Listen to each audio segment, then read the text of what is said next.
All right, everybody. This is going to be the quick and easy how to DM this game tutorial. I'm going to turn off the fan. I might screw this up because I usually do, but we'll check it out. So this is set up to be as easy as possible for a DM to run. Basically, all you're going to need is a handful of players who are ready and a DM who's willing and who has watched this tutorial and knows how to do it, and then you'll be all set. So the dungeon itself is not 100% complete. This is Roll20. I'll give a basic Roll20. This is the DM interface. Anybody who wants DM powers, I will assign them to you. You can switch over to a player when you're playing. You'll have full access to all the character folders, maps, and tokens and everything.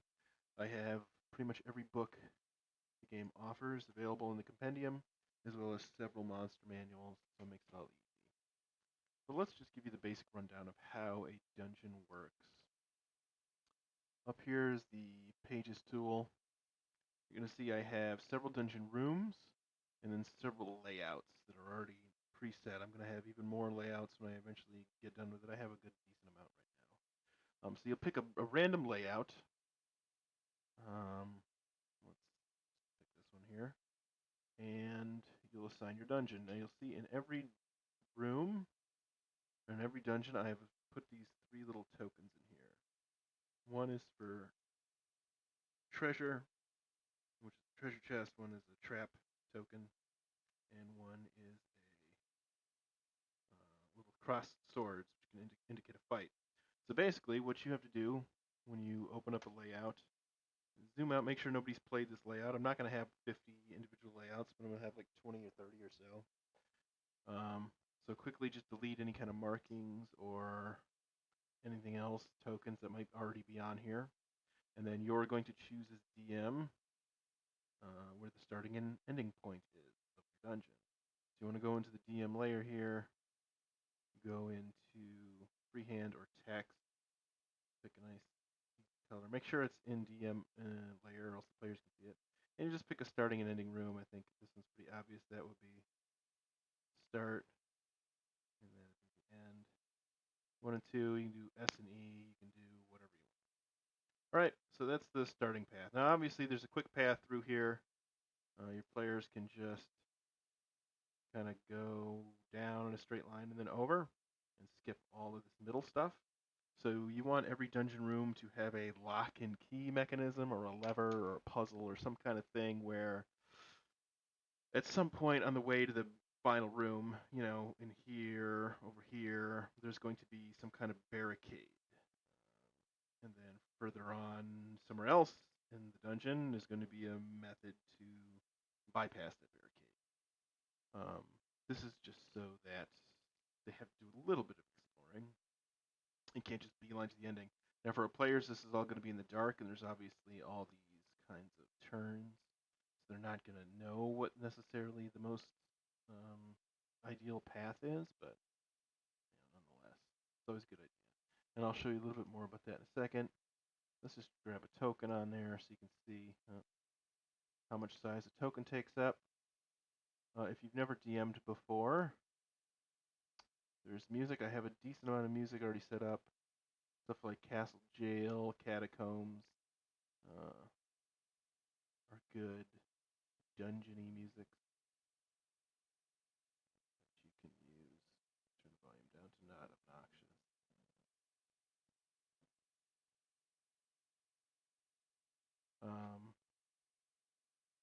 Yeah, that'll set the mood here. Players will move around. You can reveal the area with the reveal tool as they go, and you could hide things as they go. As they go behind them, or darkness, or whatever else. And then, yeah, basically they'll move around, and you can describe to them what they see in each room. I'm going to show you a thing that'll help with that. Some of the layouts are blank, like this, which are just stone. Some of them are furnished, which will give a little bit more detail. You'll notice here sometimes with the generator, things aren't done well, like this door is out in the middle of nowhere. This wall isn't finished. You can just fill that stuff in with paint if you want.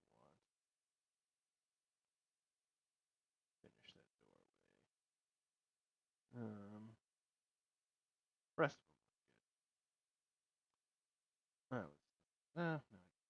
But anyway, that's not important. So let's say I'm making this dungeon. You basically you're going to want to. I have a DM kind of handout for every floor. Once a player is over level 3, you want about 4 to 6 encounters, which can be either like large room-sized traps or monsters. Now, they don't necessarily have to fight every single thing on the floor. Like, there can be plenty of things that are off the beaten path here. I suggest off the beaten path stuff. You add treasure to it. So let's just say, I want to put a fight in this room. This is kind of a mandatory room they have to go to. I'll put a fight here. This will be the boss room. That's obviously going to have a fight in it. Maybe another optional one here. Then I put some traps. Okay, this door is going to be trapped. Copy, paste, copy, paste. That door will be trapped. This will be trapped here. This will be a trap room. Pretty stuff for trapping here. Then same thing with treasure. You can put treasure in hidden rooms. Kind of describe once they get into rooms. They investigate. Say, you found a hidden wall. Treasure can be in the pockets of non-mandatory monsters, like down here. I'll put some treasure.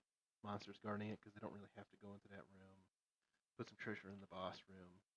So every floor should have about a total maximum maybe 4 treasure tokens that can be found if they search it all out. The boss probably always has 1 on him, and then a couple others that you can stash around. Maybe the boss has 2 on him. Whatever you want to do. So that's pretty much it. You go straight forward through there. The players will go in. You can decide this layout as you go, just copy and pasting these icons. And then the players, they go in here. You describe, oh, you're in a dark, dank room. You can hear this. You can smell this. You can see this. And since it's a battle room, what you'll do is drag your players with the ribbon, drag them into another room. Let's just say Dungeon Room 1 for now. All right, so this will be a battle room. There's 10 different ones. You can pick which ones you want. I'll add in some blank ones. And this will be a battle room. Yeah, you can see Saul just dropped himself in. Trapping Kirkrit, So there you go. You got some good guys. You can drop in your monsters, which I'll show you in a bit. The kobolds. Okay. Then you grab everybody, hit it, add turn, pop up this. Have everybody roll their initiative. Pop out your monster sheet here. And that goes away when I hit that. You use your monster sheet here. You can pop it out. And you can run your monsters right from here. Like I said, I have all the monster manuals. I have dozens and dozens and hundreds of monsters. So there's plenty of ways to get new monsters. To roll their initiative, pretty easy. You just click on them and then click their name in their sheet. The sheet will explain to you what they can do. When it's their turn, you have a move up, punch people. We'll go punch Saul because he's messing with things during my introduction. I have the kobold punch him a couple times. Punching him. It'll roll the thing and do damage. Subtract the damage from Saul. Fun stuff like that. Okay, if you have a basic understanding of D&D combat, running monsters in this setting is fairly easy just because of the amount of tools I have. It's literally as simple as typing them in, getting their token, dragging it over, and then hitting the character sheet button. Boom. So just like that, we got a green dragon. He hit his initiative. He shows up on the sheet. He has all these powers. And boom. If you don't want to customize, you don't want to fuss with it too much, it's just as simple as typing, dragging, popping out, and running it. Easy stuff. Now you'll notice in every dungeon room as well, I've left a little area of blank space. So this is what the players can see. They can see the room here. What they can't see is all this stuff on the side.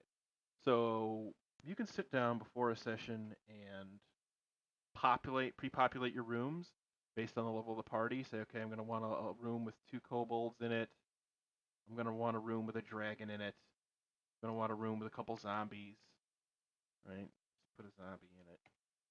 If you're there's no situation where your character should be fighting 2 kobolds and a green dragon at the same time, but you know, if you're just that kind of DM,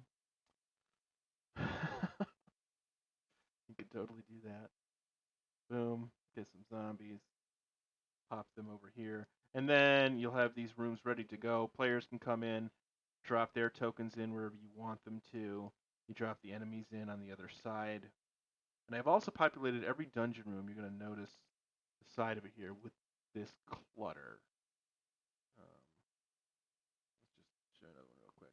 So I got like a pillar, I got some rocks, I got a ditch, I got a magic gemstone of some kind if you want some magical shenanigans. There's a big hole, crate, statue, a bigger statue, fire, and a trap. This stuff is set up on token layer automatically, so the players will be able to see it. You can switch it to, like, say you're using the trap, you can switch it to GM layer.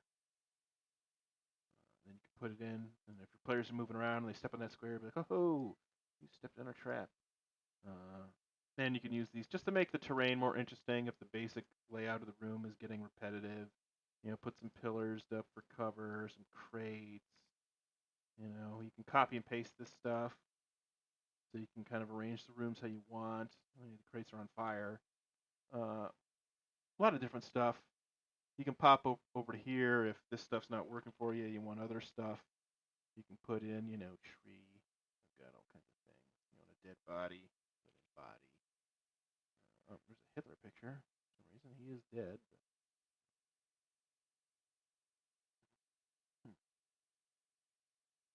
oh well. So you should be able to get to these as well. Whatever. Those guys on. All kinds of things. Right, just if you want to shake the room up a little bit. Throw a tree in there. Big in the tree. Put a crate. Copy and paste the tree. Anything you want to do to the landscape to kind of shake it up, you can just leave it the way it is. I do just ask that you go back and kind of delete all of that crap after you're done, or drag it back into the gray space, just because it makes it a little bit easier on the next DM who wants to use it. Try not to delete the tokens without dragging them back, or else have to add them again from a different room. But simple stuff. So that's kind of it. Your players are going to move around the dungeon. I don't remember which one we were using.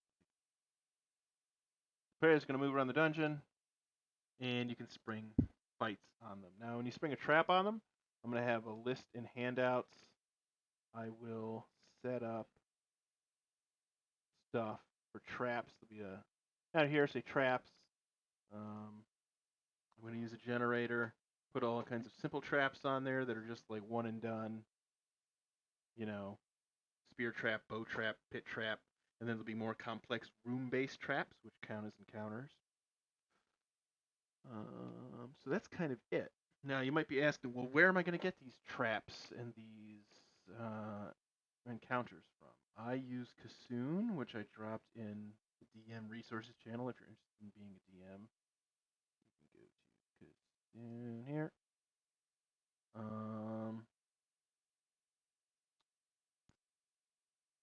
Kobold Fight Club also works. Go to Encounter Maker. You're going to want to set your sources. I have all the core books. You can hit core, and then I also am going to have the Tome of Beasts, which you can click on. There are other ones.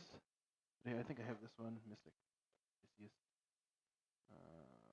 Monster Module. I have a lot of things. I don't have 5th edition, but I do have a lot of things, so you can click that on. And this is how you come up with your encounters. This link will be dropped in. Just remember to set your sources each time, or else you'll have books on there you don't actually have in the game. Now, you can also do other things like set environment if you want it to be a certain theme.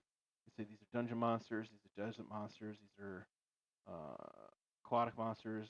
If it's like an underwater section, or you can just leave it blank. They could also be specific types. Like you can have them all dragons, all undead, all plants, humanoids, whatever you want to do. You can tweak the CR settings, but I usually leave them. The main important thing over here is going to be your APL, which is your party size and level. Now for this game, we have all kinds of optional rules, special bonus powers, higher, starting stats, magic items, all that kind of stuff. So I suggest counting our players as one level higher than they really are. You could count them as 2 levels higher if they're like really just steamrolling things, or count them as 3 levels higher, or whatever you want to do. Or you can, if they're having struggling, you can count them at what level they're at. So let's say you've got 3 brand new players, count them as level 2s, and you got 1 player who's played a couple games, he's already at a level 3. We'll count him as a level 4. So the encounters, your standard kind of run-of-the-mill encounters, should be between medium and hard. So just run a medium, hit random hard. It'll tell you Slad, Tadpole, Elk. Oh, geez. Holy moly. Let's try without 5 types of monsters. No? Ain't gonna do that? Why is it doing 5 types of monsters? There used to be a thing for that.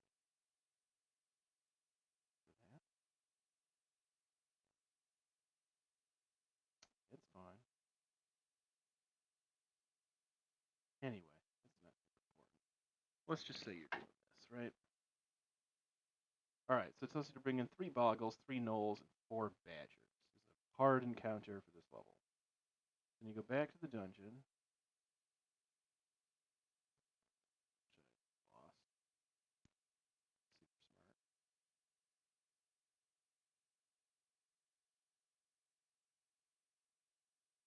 Go back to the dungeon and you bring into your battle room, those enemies that it told you to bring up.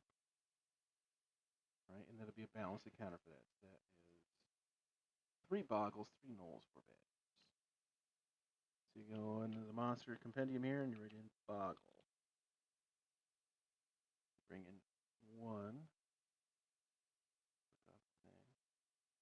2, 3, 4 of them. 3 gnolls, 4 badgers. So I'm sorry, 3, 3, and 4. I'm just going to say it was just gnolls. I'm going to forget the badgers. 1, 2, 3. And again, you can have these guys out in the open like here if you want them to be hidden. You put them on GM layer. Players won't be able to see them. But either way. So there you go. That's kind of the simple, easy way to do an encounter. If you don't like Kassoon, because it doesn't have the thing, you go to Kobold Fight Club as well, which is similar. So say you got, 3 level 4 characters, 1 level 1 character, 1 medium encounter. Oh, we gotta set our sources. All official. Tome of Beasts. I think that's all I have. No, I don't. So Tome of Beasts and all official. All right. Hit random medium. And then in here you can change how many monsters you want. So let's say you don't want 15 different monsters. Just say 4. I want 4 monsters. So brown bear, a grung, and a magma mephit. You bring them in.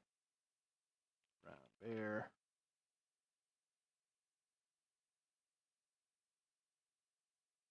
A grung. And a magma mephit. Just as simple as dragging and dropping. Now I do have monster manuals that aren't in Kobold Fight Club or Kassoon. So if you want to use those, you can instead do them as a suggestion. Like it's saying 1 CR1, 2 1/4, and 1 CR half. you can type into the compendium here, Monsters by CR. Oh, no, you can't. Only the Tome of Beasts does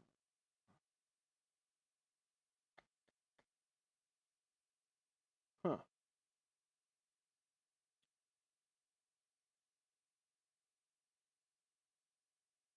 Well, apparently those other books I bought are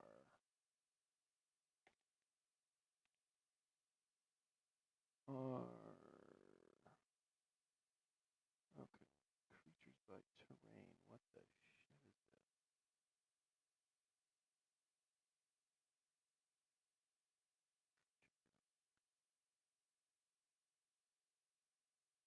All right, so I'm figuring this out as we go here.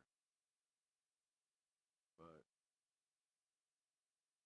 all right, so you can bring up. Does that work? Is there a creature codex? Yeah. So if you want some different monsters, you hit creature codex. You go to the monster list. You wait 16 months for it to load. Maybe it will. Maybe it won't. I don't know.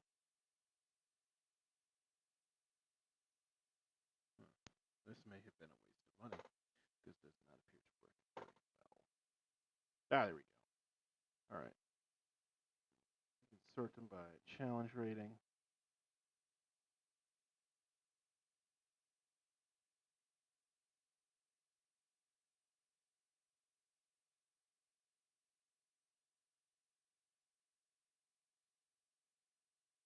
Oh, this is the.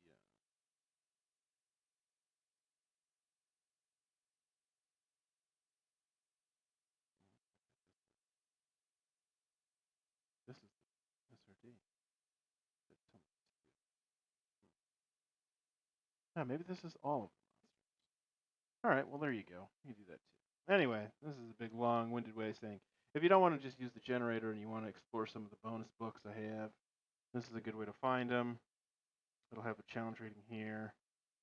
You can click on them and check them out. And then you type in their name and drag them over. First, you can also set them up by type. Again, if you want only undead or only dragons or whatever else. Now, let's say you do all that and then you're off doing stuff and you lose track of your sheets. Well, what you're going to do is if you go back into the tokens here, you'll see there's a big pile of them. You're going to want to put them into monsters. And I may eventually slowly start to fill up this monster folder as well. So you can just find stuff in here. If you need their sheet again, click and go to character sheet. If you hit this, it'll pop it out. You can use it on a second monitor if you want to see the game screen while you're playing. Otherwise, pretty much as easy as that. Anything you click here is a button, and the monsters will fight. And that's kind of that for running this game. Those are the dungeons. They are large rooms of traps and puzzles and monsters. So there, I've pretty much shown you how to do the monsters. Let's go to traps and the dungeons themselves. If you go back to Kassoon,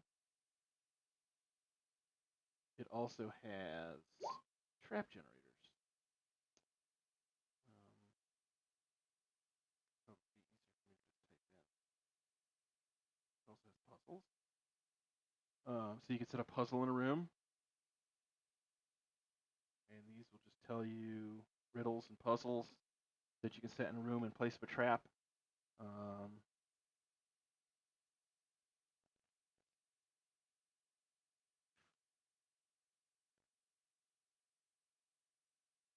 All right, so here's your trap generator. It's going to have the level of difficulty, whether you want to setback, dangerous, or deadly. Let's say we get a level 3 deadly trap. Make traps. Right? Fall stairs. It gives you explanations so you can read them out to your players. Gives you the effect, what they do, how to trigger them, how to counter them. Some traps can be destroyed. And you can kind of keep rolling if you don't like these. These are simple traps. I'm going to create a handout which will have a list of more complex kind of puzzly death traps. Whole room kind of complex. You have to do a thing to get past them. And I'll try to get a pretty good list of those going so you can use them a little bit more freely. Oh, but that's it for that. So you plop down traps, you plop down monsters. Treasure should be just held in the treasure token system. Say you want to put some hidden treasure behind a hidden wall or something.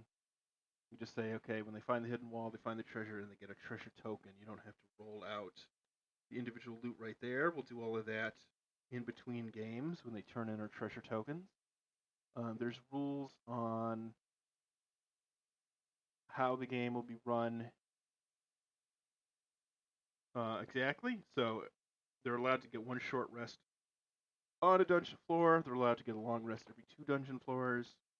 They can retreat and run back to the surface if they start dying or they just get scared, but they forfeit any treasure that they found and they don't get any XP for clearing the level, because that's how we do XP. It's based on clearing a level. And the level will be refilled with monsters the next time we come down here. So every player is going to track their level, character level, and their dungeon level as well. So you can be a level 10 character, but you've only cleared like 3 levels. I don't know how that'd be possible. Maybe if you died a bunch. Because when you die, you're going to lose floor progress. Well, so that's pretty much that. If you want, now let's say your character's walking around, like, what do you see? Well, obviously there's just big gray rooms. You want to get a little bit more narrative with it, and you're not as descriptive or imaginative. You want some help. Kassoon can do that as well. I love Kassoon. Go to Kassoon, dungeon map generator. All right. So this is where I get the maps from. I just kind of turn these off. Copy that. You can also leave these on and kind of give you a breakdown of what should be in a dungeon, right? Where the monsters are. These red paths are going to be traps and illusions and things like that. Keys, like red opens the red, blue opens the blue, green opens the green. Where treasure is, where monsters and magic is. And you can get descriptive descriptive words here as well if you need some. So you can say like noises, the air, odors, purpose of a room, what it looks like, anything that's in there. So the players, you walk into a room, it's a crypt. It's got some less important burials, common bodies. There's an abandoned campsite in here from some other adventurers that made their way down here before you. Maybe there'd be an encounter. A couple of monsters would jump out at them. This is also a good key and trap puzzle. Like I said at the beginning, every dungeon should have an obstacle and key, which I'm going to add to the icons as well. But these will give you what they are. So you see a key. The keys goes to a locker mechanism, causes the door to open in the green passage. Burst pipes continuously pump boiling steam. So that could be your key and lock mechanism. There could be steam pipes bursting in here and in here, and then when you find this lever somewhere else in the dungeon, it would turn off the steam, allowing the players to continue on. Like we said, you want to block off that critical path from just being able to be beelined to. So this is good for descriptive text if you're not able to come up with it on your own. As I said, too, some of the dungeons have furniture already in them. So if you need some help, like, what's in this room?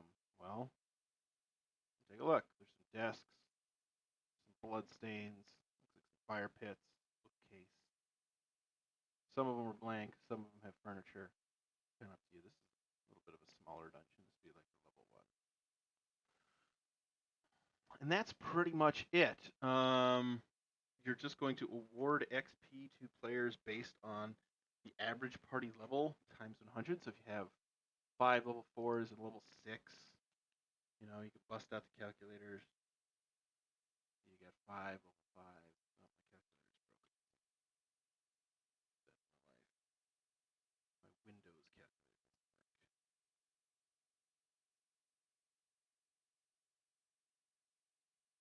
But anyway, I'm sure you guys can figure out math better than I can. You're going to figure out what the average party level is, and then add 600 or 800 experience per level. So typically, like level 1 party that cleared would get 800 experience. Obviously, level 2 gets 1600. You can also do it for mixed party levels. So if there's a bunch of level 10s and they got a level 1, they're trying to like drag along with them. You can do that. It's up to the party whether or not they want to. Typically, low level guys don't contribute much and they're just there to kind of coattail ride to get a power level. Should probably discourage that kind of thing in extreme cases. But that's all stuff to be discussed as the game unfolds. I just wanted to give you a quick little rundown of how it works, and it is really just that simple. With a full compendium here, it just comes down to figuring out what monsters you want to run, putting them in a room, typing, dragging, and dropping, and then running them as the players encounter them. I'm going to have handouts for traps and puzzles. You're free to improvise as well. If you don't want to use all generators, there's rules for boss floors, which would be just a floor with one big badass monster on it. I'm also going to add special modifiers called skulls, which are going to be optional, like difficulty increases, kind of like Halo skulls used to be back in the day. So you can get one that says, all the enemies have double hit points, or all the enemies are invisible, or your magic items don't work on this floor, stuff like that. And if they choose to activate them, they can get double experience, double treasure, special bonuses, which will all be explained in a later document. And you, as the DM, get rewards as well. You get, I believe it's whatever I put down in the document, 250 or 500 XP per party level that you clear that you can apply to any of your characters, or you can get just one treasure token. So it's not as much as you would get for running it, but then again, your character's not in any danger. And it just gives you something, a little bit of incentive to run, because we need DMs to run it. This game should be able to run pretty much any day of the week.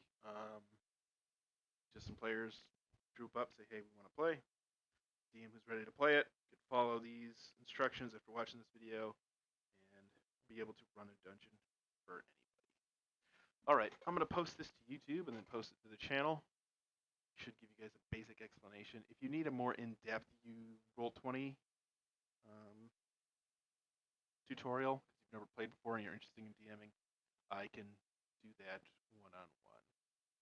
Otherwise, I'll see you guys